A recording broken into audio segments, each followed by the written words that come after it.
Lessons from the crisis. One lesson of the crisis is that this ideal norm goes too far. Our thinking about money has mistaken the properties of models that formalize the economics and finance view for properties of the real world. This is an intellectual error, but one with significant practical consequence, not least because it inserts a bias toward excessive elasticity at the very center of monetary policy. That bias has fueled the asset price bubble that created the conditions for the current crisis, and that bias will fuel the next bubble as well unless we learn the lesson that the current crisis has to teach. However did we lose knowledge that was once commonplace, the knowledge that came from the older money view? This book traces the origin to the well-meaning American economist Harold Moulton, who, in 1980, urged the importance of commercial banking for capital formation.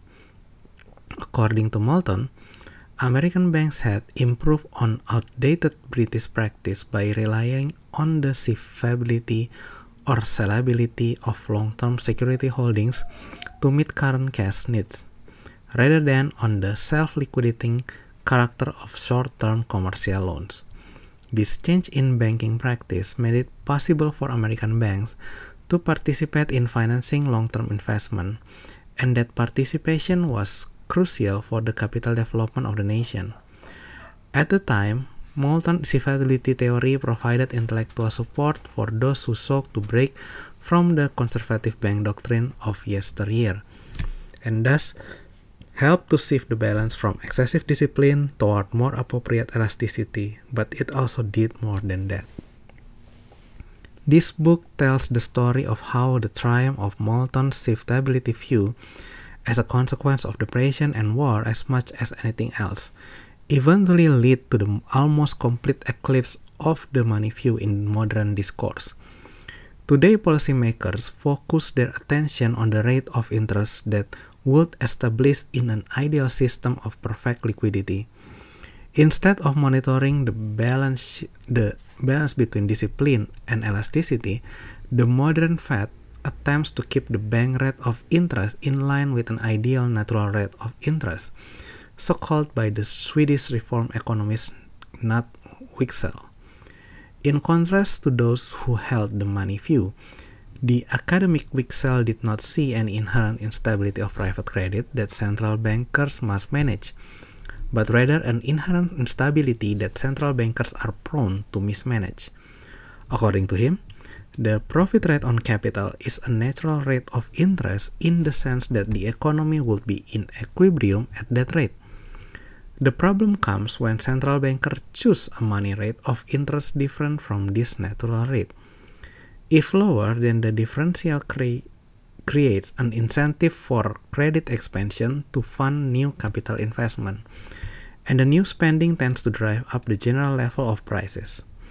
Higher prices bring improved profitability and hence also improve creditworthiness, which create incentive for further credit expansion in unsustainable cumulative upward spiral. Wicksell's academic way of looking at the world had clear implications for monetary policy. Set the money rate equal to the natural rate and then stand back and let markets work. Unfortunately, the natural rate is not observable, but we do observe the price level, and so we can use that as an indicator of whether the money rate is too high or too low. If prices are rising, then the money rate is too low and should be increased.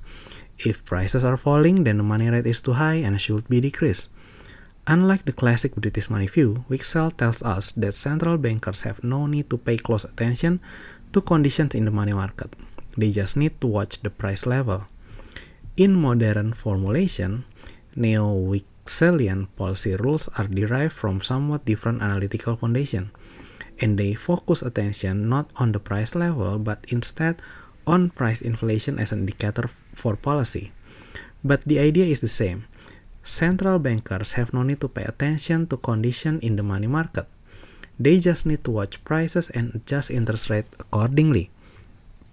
One modern formulation of this type is the so-called Taylor rule, which uses the level of aggregate income as well as inflation as an indicator of the appropriate setting for the money rate of interest.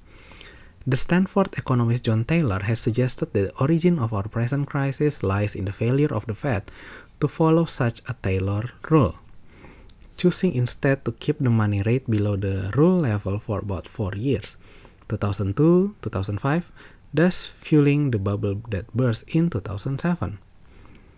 Taylor's conclusion that the underlying problem was excessive monetary ease is compatible with the older money view, but the money view would look to development in private credit markets as well as to action of the Fed in order to understand what happened. From a money view perspective, instability is the natural tendency of credit markets, not necessarily a consequence of monetary mismanagement. As Bagehot famously stated, money does not manage itself. A central bank that understands its role to be the elimination of liquidity constraint, however, tends to exacerbate this natural tendency toward instability because it eliminates a key source of discipline that would otherwise constrain individuals and coordinate their market behavior. The problem we face is not that the Fed failed to follow an appropriate neo-Wickselian Taylor rule, but rather that neo-Wickselian policy rules are themselves excessively biased toward ease. Such a bias, it is important to note, would have been impossible in the circumstance for which the money view was originally developed, namely the 19th century gold standard. In those circumstances, excessive ease would have led promptly to gold outflow, threatening maintenance of gold convertibility in international exchange market. The breakdown of the gold standard and its replacement by a dollar standard meant that the US monetary system faced no such reserve constraint. Here we find further institutional basis for decline of the money view. The Fed could, of course, have imposed such a reserve constraint on the system as a matter of policy, but in general it chose not to do so. The Volcker episode of 1979 to 1983 stand out as the only significant exception. For that policy choice, the intellectual support provided by the economics view and then the finance view was crucial.